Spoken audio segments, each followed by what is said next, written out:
Hi, Michael Wittman here from Blue Sky Biochar. When growing cannabis in Southern California is very different than growing it in Northern California or in the Northwest.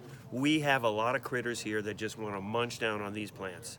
So what I found last year was two different guys. One was a teeny little worm, about a 1/4 inch long and about 1 millimeter wide, called a looper worm, and they drill into the base of the bud, and then the buds turn brown in no time and fall right off.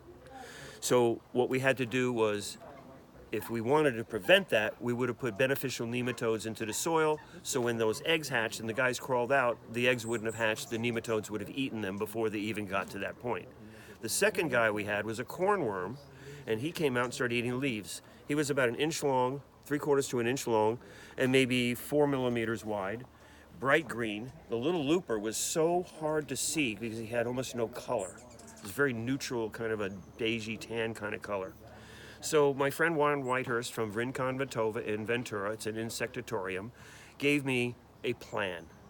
He said, put the nematodes in the soil, even though you've got it already. Prevent any more from hatching.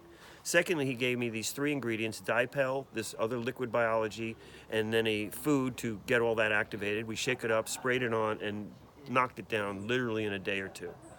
The third level of protection were these little cards that had beneficial wasp eggs on them. We hung it on there, and in a couple of days, the wasp hatch. They're so small you can't even see them, and they go right after whatever worms they were. Now, if I had done the nematodes and all of this prior, I wouldn't have had this issue. I know a lot of people who are growing outdoors in Southern California who have this issue.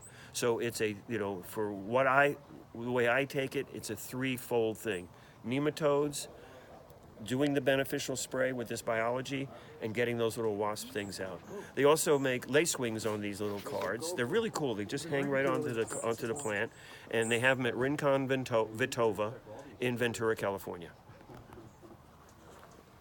So that's it. Now,